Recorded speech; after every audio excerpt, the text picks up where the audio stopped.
So Ethereum, very interesting project, very controversial project sometimes, but very valuable and very undervalued. But basically today I'll be giving you the advantages and the disadvantages of this coin and a couple of points which will end up making you decide by the end of this video whether this project is worth investing in for the long term or not. But nonetheless, welcome to Crypto Investor, where I give off an honest analysis and opinion on crypto projects which I believe are worth investing in for the long term or maybe not. So if you want to be part of this community, please go ahead and click subscribe and leave a like, and let's start. All right, so Ethereum, of course, was founded in 2015 by I almost said Ethereum Buterin, by Vitalik Buterin. I hope I pronounced that correct. But basically, he's the guy who founded it, and he was part of a blockchain community before he founded this. And yeah, the story goes back to when Bitcoin started. But nonetheless, now currently the project has quite a lot of apps that are built on their platform, and it's really contributing to the value of the entire project as of Ethereum as a whole, right? So much so that now they had to take another major upgrade. Well, it's been part of their roadmap, but now they've been working on taking another major upgrade, which is called Ethereum 2.0.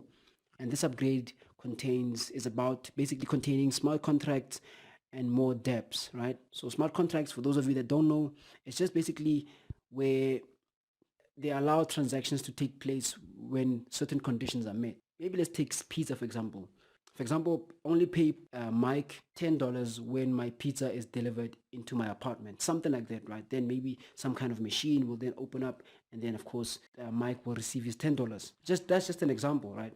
And then of course they also have dApps. Well, they already had dApps, but now it's more about improving the functionality so that things such as transaction speeds and all other processes that these dApps need to function on in order for them to run smoothly, they just need to upgrade that. That's what they're working on, right? So dApps, it's basically that applications that don't run on a central server, meaning that they're all decentralized, right? So that's another point, or rather another thing that they're working on their major upgrade.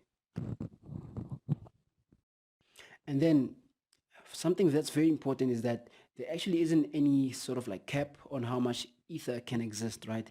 That's the name of the coin, called ether. There isn't a cap on how much can exist, although it won't go apparently above 100 million. I don't know why this is. I still need to make a couple of research on this, but that's what I found out, that basically 100 million ethers is all that there will ever be, right? Which is a lot, and which will take quite a long time really before we reach there, right? And yeah, speaking of smart contracts, like I was saying earlier on, smart contract transactions are very quick and they take literally seconds. Very, very quick. So that's actually my opinion. That's a very important take when it comes to value analysis of the entire project, and maybe it helping you towards making you decide whether to invest in this for the long term or not. Because remember, from what I've learned, honestly, when it comes to investing, it's all about, value analysis. How much value does this project, or does this business or whatever it is that I'm investing in, how much value does it have, so that I can maybe go in and invest in it for the long term, right? So that's what it is. And then of course mining, they have a mining community, a very strong mining community too. In fact, not even just the mining community, but the Ethereum community as a whole is just very huge and strong, right? I mean, Vitalik is seen as this, I wouldn't want to say Jesus type, but like really seen as this leader of, the crypto industry so much, and he's highly celebrated. And I understand, because this guy really built this just 5 years ago, and look how big it has become today, right? And they're doing fairly, fairly well. And of course, so like I said, mining, well, mining, it's basically like digging for gold, for those of you that don't know. And miners verify transactions, right? So it is still. And another good thing about their mining community is that, well, not the community as basically, but the kind of mining process that they use is called proof of stake, right? This is where it gets a bit more technical, but basically there are two kinds of mining processes. There's proof of work, which Litecoin uses, for example, and then there's proof of stake, which basically Ethereum uses. And just to put it simply, proof of stake is way, way much better than proof of work, because proof of work takes so much more computing power that it actually uses a lot of electricity, and that's actually quite bad for, I mean, yeah, it's really, really bad, really. I mean, we're trying to minimize waste as much as we can, so proof of stake is the way to go. And that's what Ethereum has, and I think that's another tick in the value analysis of course, the entire coin, right? And of course, when it comes to storage of the Ether coin, how do you store it? When it comes to your wallets, they have all the different types of wallets that you may think of, right? They have hardware wallet, of course, offline wallet, if you want to call it that. They also have a desktop wallet. They have mobile wallets, web wallets, and paper wallets. So really, they have a broad range of different kinds of wallet, which may cater to a different kind of investor or trader, right? So for me, really, Ethereum, because of its strong community and track record when it comes to all the things that they've done. Well, okay, well, really the track record isn't so good when it comes to finishing projects on time, right? I think, in my opinion, they've sometimes maybe bitten more than they can chew.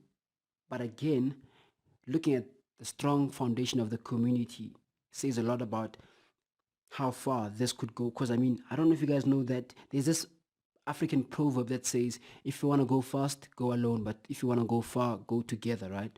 So that's what I see when it comes to Ethereum. It has a huge following, and I mean, they already have their roadmap and plan out, and as much as maybe they might be delaying here and there, I think it's fair for them to delay, especially looking at, you know, the infancy of this entire industry, right? There's so much trial and error happening in the crypto industry. So, I mean, even Bitcoin has its own problems, right? So much so that there's been so many fights and forks that gave birth to Bitcoin Cash, and just so there's just a lot of trial and error everywhere. There isn't really one crypto project that's running smoothly with no mistakes.